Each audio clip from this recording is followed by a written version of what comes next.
So, our next story that we're going to be writing after you guys have finished your author bio is going to be a science fiction story. So, you should see a folder labeled science fiction double feature. Bonus points to anybody who gets that reference and tells me where that came from. Okay. And let's figure out where we're going here. Okay. So this is going to be your introduction to science fiction. Okay. We're going to talk through the slideshow here, and then you're going to do a discussion activity here, and then you're going to start writing your story here. I'm not going to do a really big pre-write activity this time. I just want to see what you kind of come up with on your own without my influence. If you don't, if you don't know what you should be writing as far as science fiction is concerned, try to emulate something that you've seen and liked. All beginning writers start out copying kind of other stories. That doesn't mean I want you to write a fan fiction, but if you want to write something that's inspired by a favorite science fiction piece, movie, novel, short story, whatever, then feel free to go ahead and do that. And that's okay. All right. So as far as your slideshow goes, let's see if we can get this going here.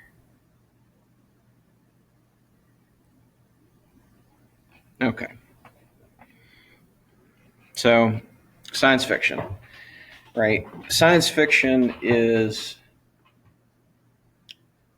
stories that feature some kind of future or near future science element, right? So this film that this picture comes from uh, features a cyborg human android artificial intelligence being, right? We don't have these yet. So that makes it science fiction, but it's not so far out that you can't foresee a future where we don't have something like this. And that's a subgenre of sci-fi called near future sci-fi.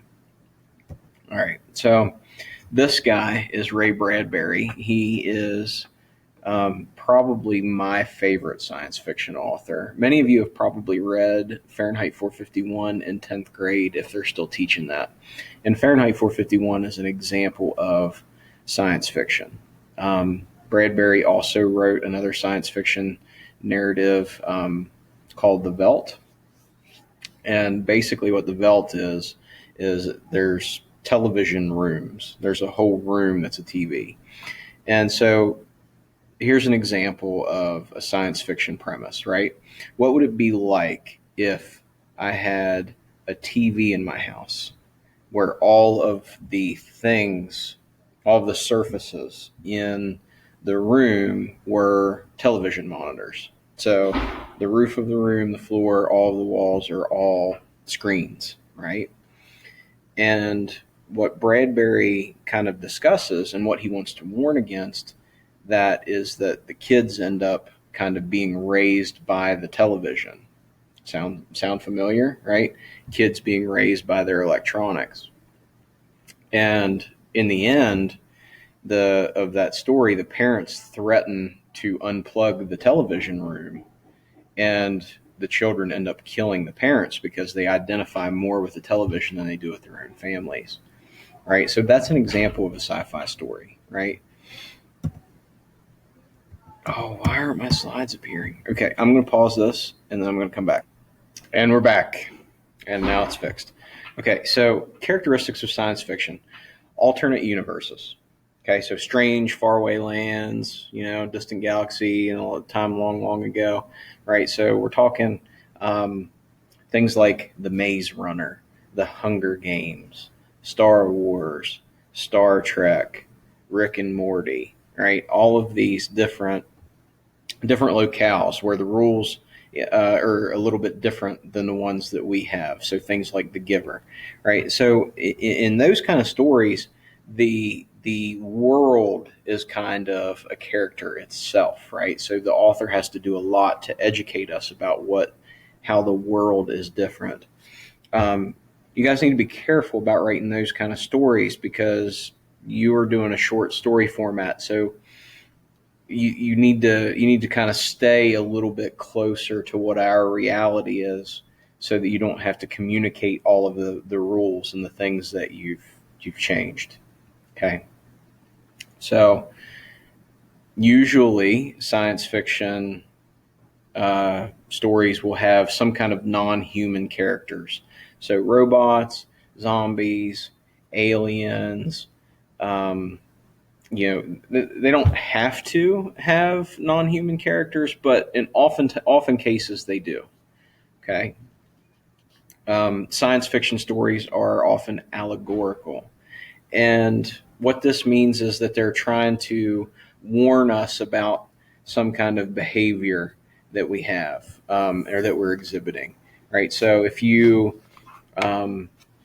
like post apocalyptic movies, they might offer warnings about things like genetic engineering, if it's like a zombie movie where there's a virus outbreak, or Stephen King's The Stand, where he's offering a warning against viral warfare and viral weapons research. That might be a allegory about global warming, where there's some kind of climate catastrophe that kills everybody. It might be an allegorical warning about artificial intelligence and the dangers of technology. Um, so set out some time, because I really like those kind of sci-fi stories. Let's just spend some time thinking about what's something in society that if we don't change it and it goes too far, what would society look like? I mean, I've even seen, I saw one television show where it was about Amazon, and the world ended, but Amazon was still sending out packages because they had delivered packages with drones and robots and stuff. So, um, just kind of think about kind of current trends in our society and see what you can kind of pull out of that for inspiration for your story. They have to involve some kind of advanced technology. And it might be something that we would have next year, not 100 years from now. It doesn't have to be flying cars and laser beams. It can be, you know, whatever you think the next iteration of a cell phone will be. So maybe instead of a cell phone, we all have glasses cell phones, and you want to write a story about how society would change if we all had a camera on our glasses all the time. Or Elon Musk is working on inventing a brain implant that will allow you to communicate with people through your thoughts. What would society look like if our cell phones were in our heads? Um, so just spend some time thinking about what you want your story to look like, okay? And think about what you want the advanced technology to be. Most often, these science fiction stories take place in a dystopia, okay? And this word just means that it's a place where everything is terrible, right? So a society where everything is terrible. And your story doesn't have to be negative and sad. It can be futuristic and also happy. Like, how about Back to the Future as an example of a happy sci-fi story? Okay. And go to the next slide. Okay. So here are some science fiction subgenres, and it's just helpful for you to know these as you're trying to figure out which kind of sci-fi story you want to write.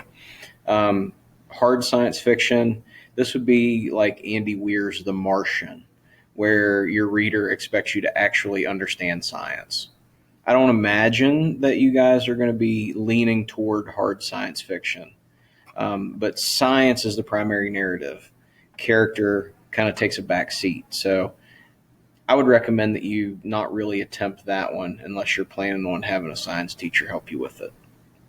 Military science fiction, This is all your like Space Marines fighting aliens, combat, that kind of stuff. Um, those stories are okay. It's really hard to make them kind of unique in a way. Next is the space opera. This is where your focus is space travel and hopping between planets.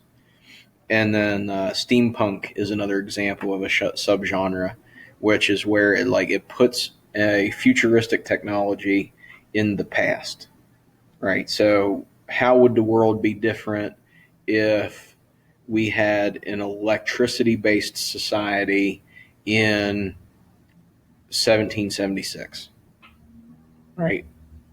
How would the world be different if we had a steam powered engine in the medieval period, right? So you can just like pick up a technology and drop it in a historical period and kind of imagine the ways in which things would change, right? An example of that would be, let's say that I wanted to do a sci-fi story where the Nazis discovered nuclear power before the United States. How would the world look different as a result of that? That's an example of like a steampunk kind of sci-fi, steampunk adjacent sci-fi. Here's some examples for you from literature. And I'm trying to move my little head around here and it's not working. Okay, there we go. So here's some examples of novels that are sci-fi. And you guys can look those up. Handmaid's Tale is on Hulu, and that's where this picture comes from. It's really interesting. I would recommend that you guys look at it. Okay, and then this is going to be what your discussion assignment is based off of. So next, after you have watched this video, go to your discussion question, which will be directly underneath the video, and then start writing your science fiction. And if you guys need help coming up with an idea, please ask. I'd love to help you. We can talk you through it and try to get you the help that you need. So again, watch this video and then do the discussion board down below.